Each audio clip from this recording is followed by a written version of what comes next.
Could you just ask me if I'm asked the same questions over and over again? Yeah, answering pretty much the same questions over and over again. No, actually, people try. There's certain moments and points that have to be hit in a way, but I think the more careful journalists try to come at things that. So I'm always prepared for wherever it wants to go. The areas you don't want it to go?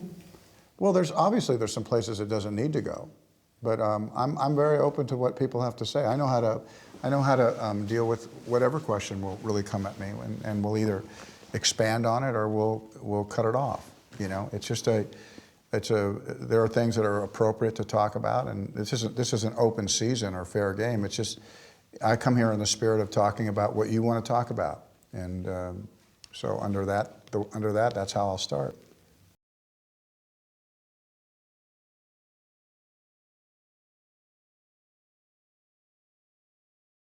Why did you want to become an actor? That didn't hit me till much later in my life. I always knew that I was performance oriented. I could just tell. I mean, even when I watched movies, if I didn't like the way someone was acting, it was because I didn't think they were acting in an authentic way. They weren't projecting fear or you know. And I would really identify with children I saw on the screen. I go, why are they acting that way? It doesn't seem authentic to me. But I didn't translate that form of kind of, I guess almost criticism, if you will. I didn't know it was criticism. It was just me watching something into the idea that I would be an actor. That was, I started with music first. And so music was in my home, and my grandmother and my mother, and I learned piano, and so music theater was interesting to me, and a lot of it started in a church. So performing was something I just kind of inherently enjoyed. I enjoyed the moment, the build up to it. I like rehearsal. To this day, I'm a rehearsal person. I really, and that's kind of a lost art form in the movies, is that things are moving so quickly that the process isn't really as honored, I think, as much as it needs to be. And I don't think that people actually understand that it actually translates into going faster. When people are more prepared, things go faster. It means lesser money. But again, it's an underappreciated, undervalued experience that really comes with acting. But I found myself having a clearer picture of who I was as I moved through school, moved to university, and I didn't have an absolute sense of what I wanted to do in university. And clearly where I was at was mostly to please my parents. I was in business classes because that seemed like a responsible kind of way to conduct your life. Okay, if I'm gonna go to college, I'll figure out how to do business. But I wasn't effective in college. I wasn't good in my classes. What people were talking about didn't appeal to me. I didn't know how to apply it practically. In accounting and these just numbers and moving them around, and in finance, those things, my mind fogged over. My eyes began to close. And I found myself in classes that I had no business being in. I was last in the class. I wasn't in the middle. I wasn't near the top. I was clearly last. And I was really okay with that, but I didn't really know where I was going to go in my life. And I had always enjoyed performing, but because I come from a blue-collar family, that never translated into how a man would make a living, not realistically. My father had one job, but I began to kind of explore my own life, and weren't you framing houses and working commercial fishing boats? I did. During college? Yes. In fact, blue-collar labor was also part of that whole college experience. It was. I framed houses. I would drive around and see where building was being built, and I would go. And at first, the way I learned was I said to a man, can I help you? He says, no. And I said, can I work for you 2 weeks for free? And let me watch what you do, and then will you pay me? Yes. So I did that. I had my own kind of apprenticeship. It was always street smarts with me, how to maneuver. Pretty soon I was framing my own houses by myself in a day, standing the walls. And in order to get a house the next day, you had to finish the house you were doing that day. So I wasn't good enough to finish in the normal amount of time, but I would finish because I would drive my truck up, turn the lights on, and I would finish 2 or 3 hours later so that I could get a house the next day. So I've always worked that way. And believe it or not, I wasn't a very good carpenter either, but I was very dogged about it. I finished so that I could get another house. I always, when things that I don't know how to do, I just work longer at it. I kind of have to work harder at it. It wasn't until I discovered kind of acting and everything that went with movies that I began to kind of understand things, that I go, oh, I understand that. And I could build on a principle. And I'd seen people like that in college in certain classes where they'd hear an idea and then they could extrapolate to the next idea. They could build on what they knew. I didn't have that facility. I didn't have that aptitude. But in the movies, as I learned lessons, I would move very quickly. Suddenly I was what you'd call a good student. And that came to me in college, but again, I didn't know that I would have the courage to say, this is what I'm going to do, because how could I do it? I didn't know anybody in the business. I didn't even in college do theater. I was doing business. So I started from scratch, literally, and drove my truck into Hollywood, didn't even know what I was doing.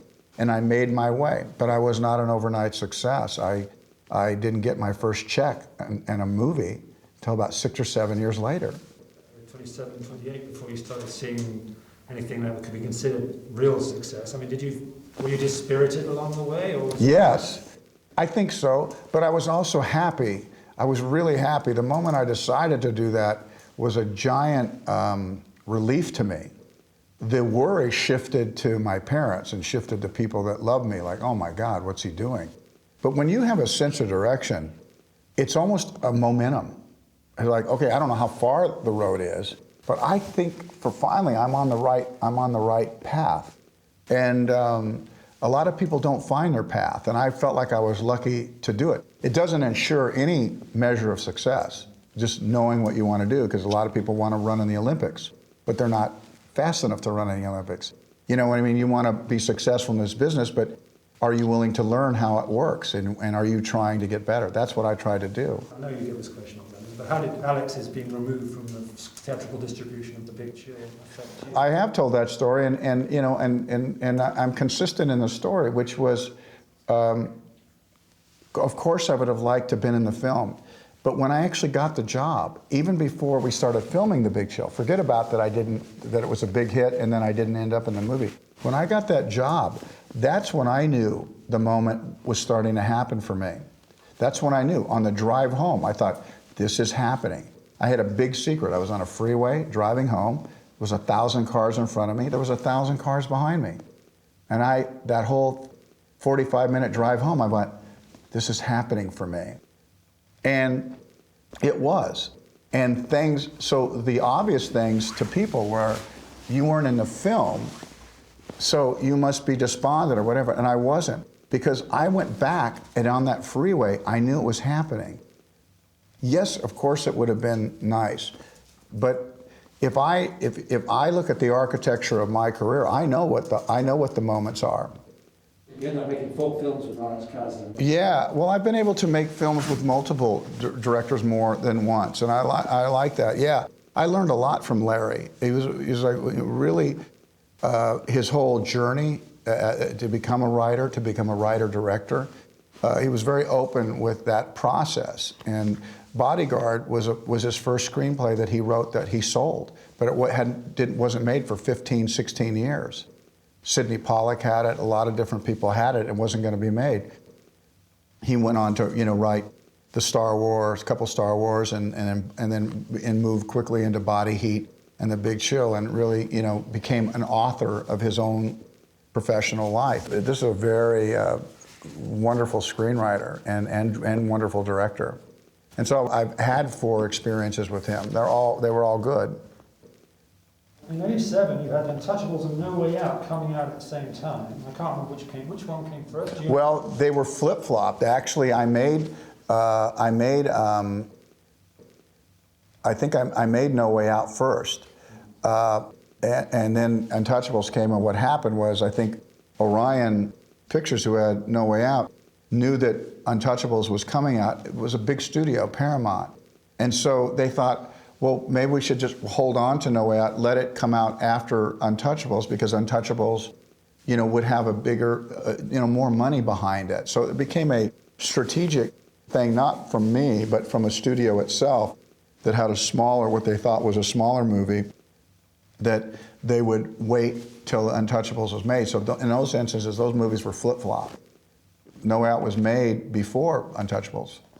How much pressure did you feel on yourself making The Untouchables, being an Elliot Ness, playing Elliot Ness, which is not an easy character to play? Yeah, it was a pretty kind of mundane character in this movie of very colorful characters. But I knew early along that sometimes that's the lot of the leading man, that you have to play a character that everybody else gets to do the dance around. I was able to do the dance in Silverado and in Fandango and other kind of movies where the leading character is somehow more charismatic than the other characters. But a lot of times in movies, it's not that way. You're the person that stands and delivers. It's like Spencer Tracy. You just stand and you deliver your lines, and through your authority, you control the movie, but you allow the other actors around you to be the colorful kind of characters that there are. So I knew what my job was in Untouchables, was this guy who didn't drink, who didn't do this, who didn't have street language, and it was really clear what I would have to do in that movie.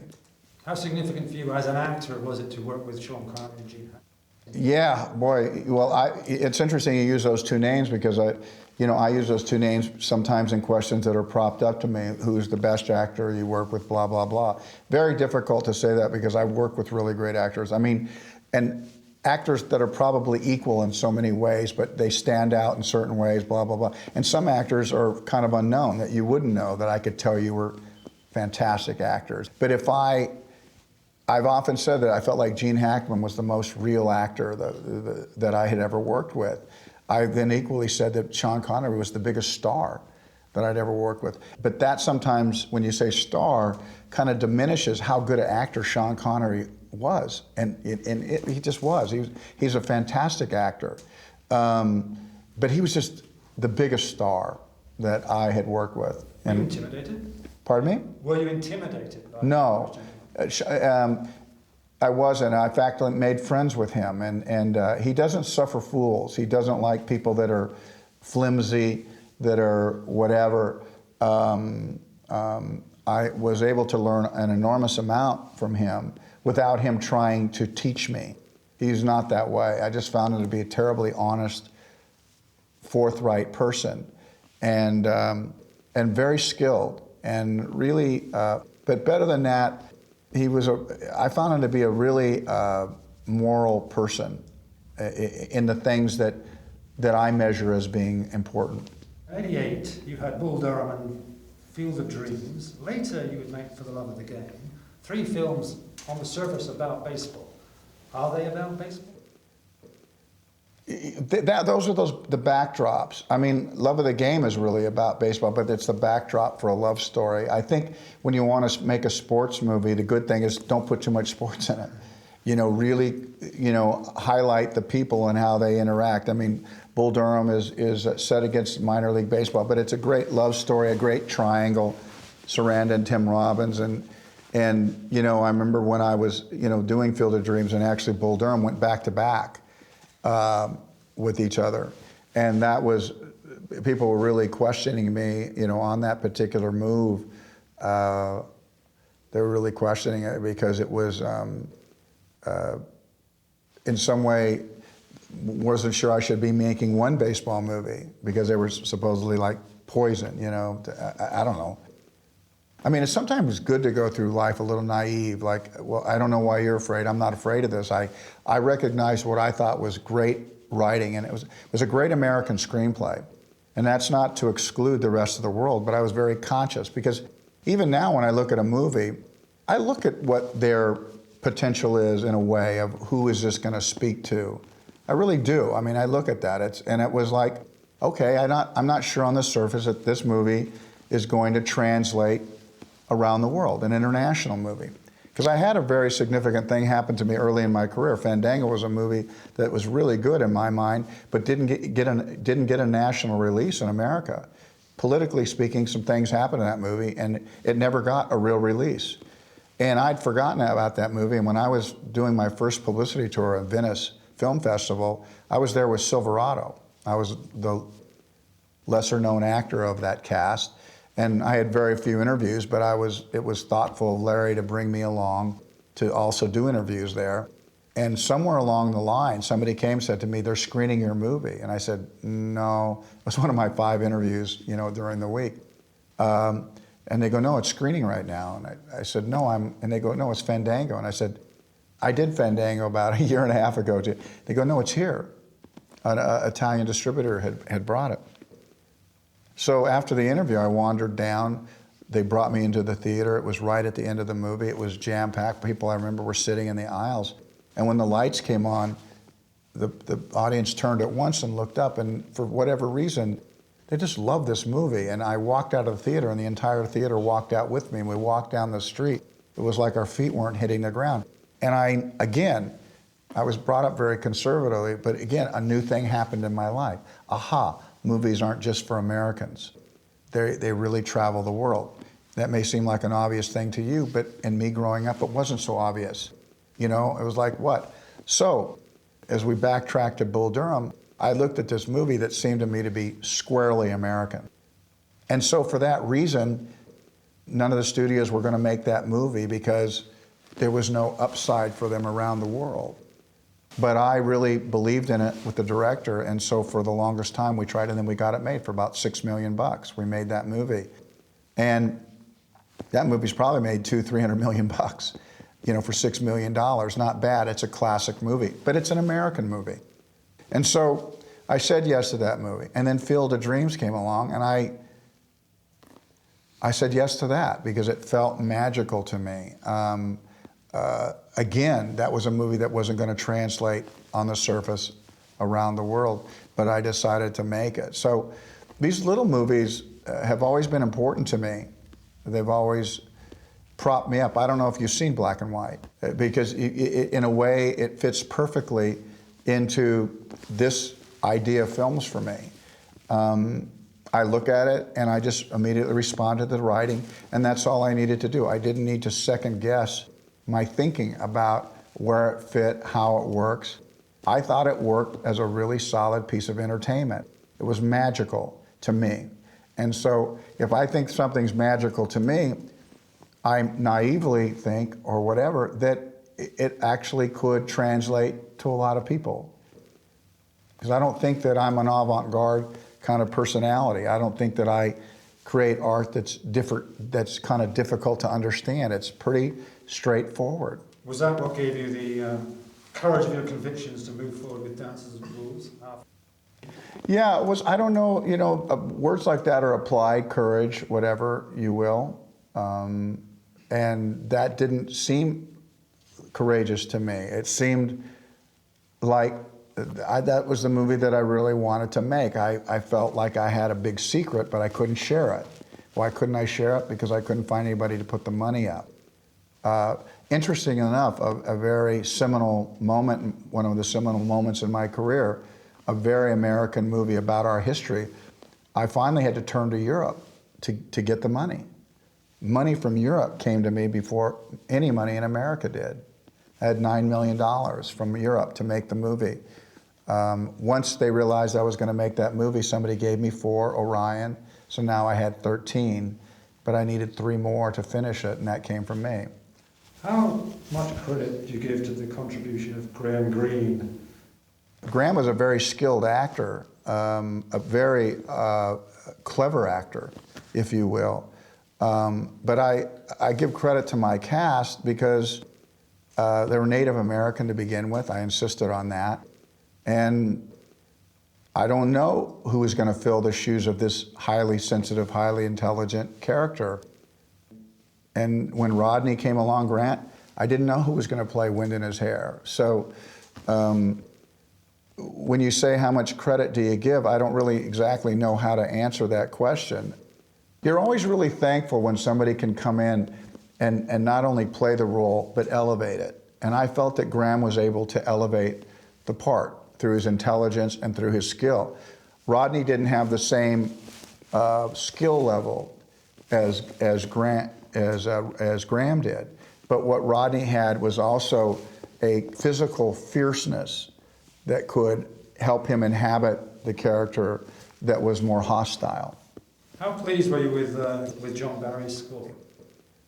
I was very pleased with his score, but I had one issue with it, which was the buffalo sequence, and it wasn't his fault. I mean, there's a whole chapter that we could be done on John Barry and us. I mean, John Barry, when I came to John, I was a little bit like about the mongoose and the cobra. You know, the mongoose fighting the cobra. It's like, you know, how could this mouse survive with this cobra?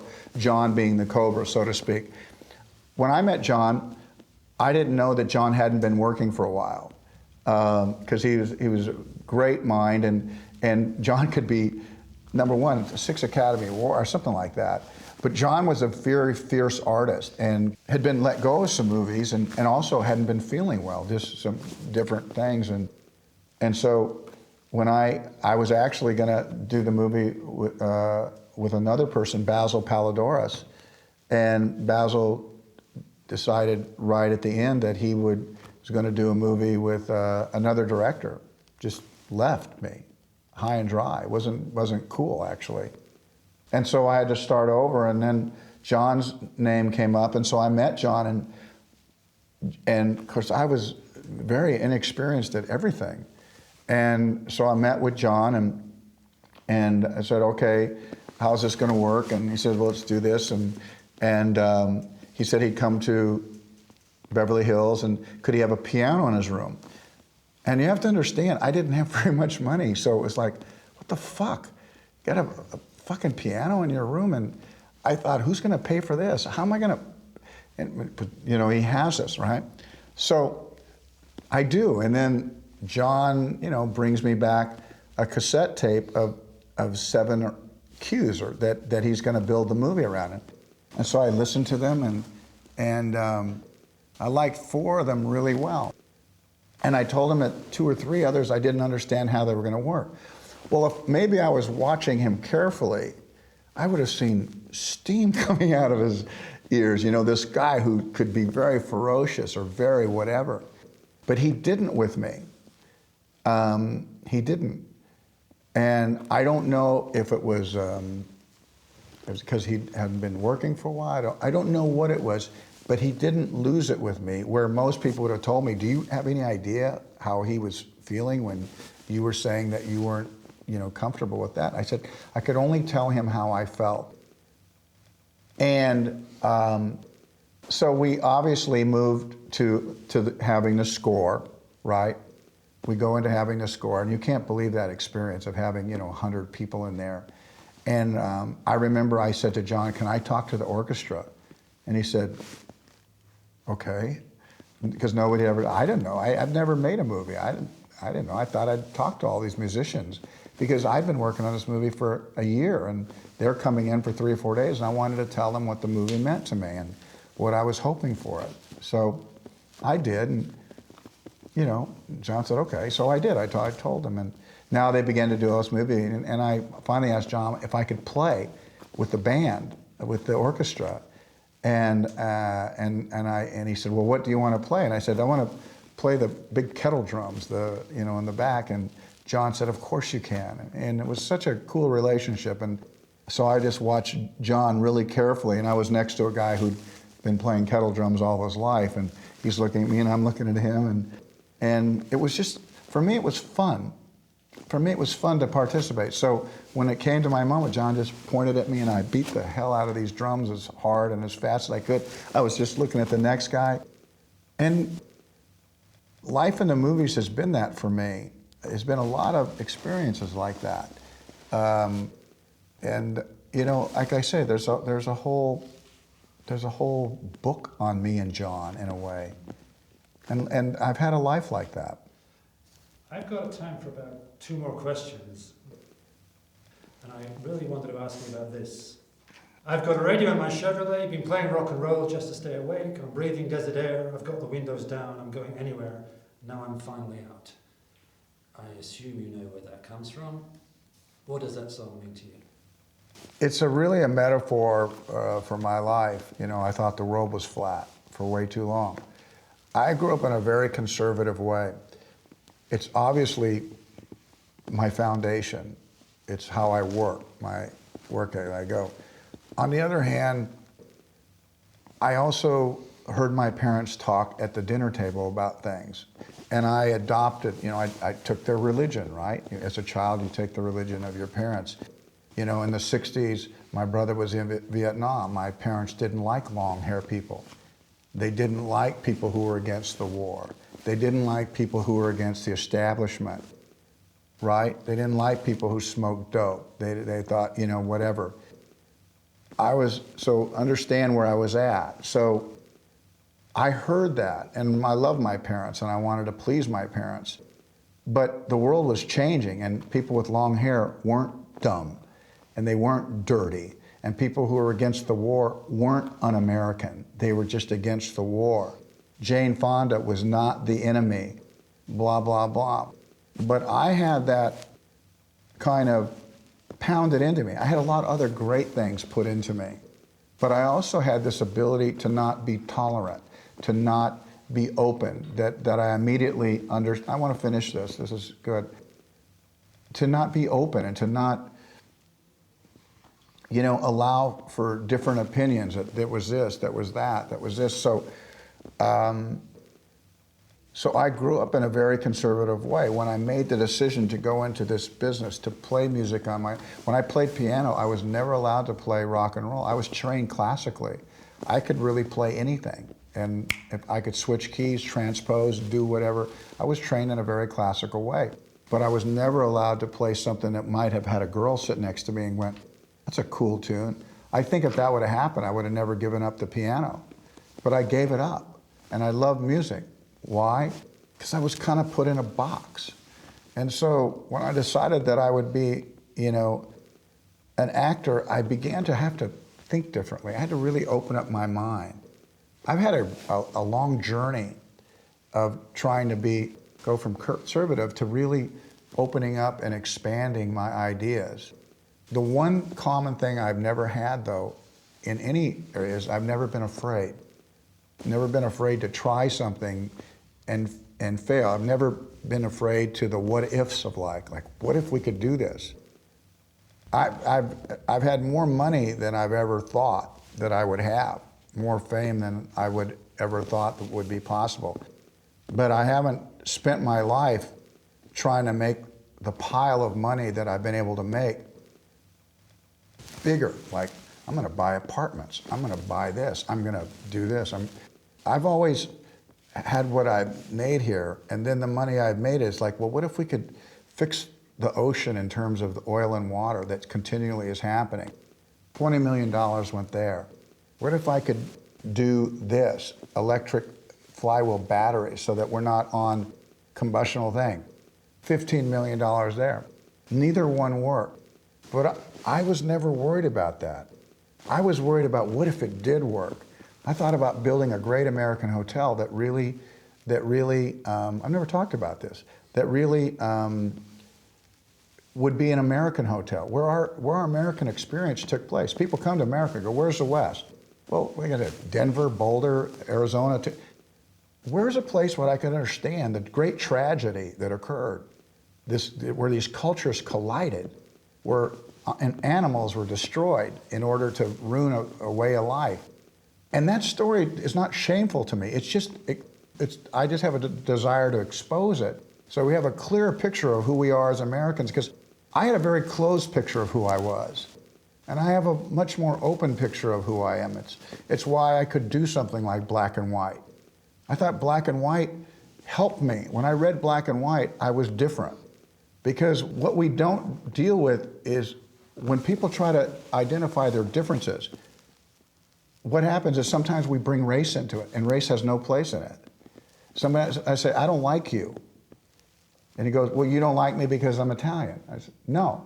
You don't like me because I'm black. No. You don't like me because I'm Chinese. No. I don't like you because I don't like you. I've seen you behave. You want to bring race into this thing. It has no place in this discussion.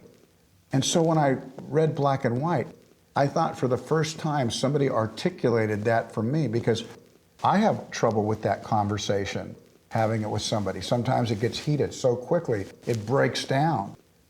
And so when I read it, I thought, I just learned something. And so I had this desire. I thought other people would want to make this. But when it finally boiled down to, I was the only one that did. And I basically put my own money in to make this movie. So, you know, I think I probably got a little off track with it. But I've had a big journey. And the thing, when I was a kid and I went to the movies, what I really liked was I liked that people could be heroic. I could see it in the dark who was heroic, and I would always think to myself, I wish I was him. You know, I wish I could be that. And I've tried sometimes when things are the roughest to actually be some of the characters that I've seen. On purpose, I went like, what do I have to be afraid of? They weren't afraid, and I admired that. It doesn't always serve me right, and yeah, I've been really knocked down, and I've been really whatever, but I'm not afraid, and I want my aim to be true. And I don't want my life to be just about movies. It's not. When I make a movie, that's what I work on. I try really hard. Nobody knows this, but I was really thrilled to win an Emmy as an actor. I've worked really hard at being an actor, because a lot of people think, oh, you're 6 feet tall, you're white, you play leading men. Your acting seems really natural. I have to work really hard to make the part seem really natural. And when I was recognized for acting, I can't tell you, that was a really important moment for me, the Emmy. People think, oh, you had a long career, you win an award, you probably don't give a shit. It just goes on the shelf somewhere, or it goes whatever. It meant something to me. The Golden Globes, it really meant something to me. And it doesn't mean a lot in the world. It doesn't help me get up and go to work the next day. But I will tell you honestly, it was a big moment for me. It was. Bigger than the Oscar nomination? It was as big in a way. The Oscar is kind of the tip of the spear. I think people acknowledge that, in a way. And I would love that to happen in an Oscar someday again, because it's fun to take your wife. It's fun to go. It's fun to be a part of it. I like the business, and I like that kind of thing. I'm a romantic about Hollywood. I don't live in Hollywood. I understand the flaws of Hollywood and what goes on there, and the fear and the who's in and who's out, who's up, who's down. These simple-minded things that aren't correct, really. They're not really a measure of someone's value. Just the same way we value movies. Box office opening weekend isn't the true value of a movie, but it is that right now. So I can't yell in the wind and say that's not the true value, because the whole world is telling me that it is. Instead of fighting against that, what I just have to do is hold on in my mind and go, what is the real value of a movie? To me, will it be shared 5 years from now? Will it be shared 10 years from now? Will it have application to someone's life? And for me, that's how I really know what I think a great movie is its willingness to be taken off the shelf and shared. So, it's been that for me. And for whatever reason, it's still an uphill battle for me, because I don't fall out of love with things I fall in love with. So when I read a great story, I know that somehow I'm going to make it. The problem is I'm not always a big enough economic engine to do it. So I have movies that I think can be commercial, but they don't necessarily fit into a box that makes it easy. So those who think that, oh, I should be able to do whatever I want to do, it's not that way for me. It's not that way out there.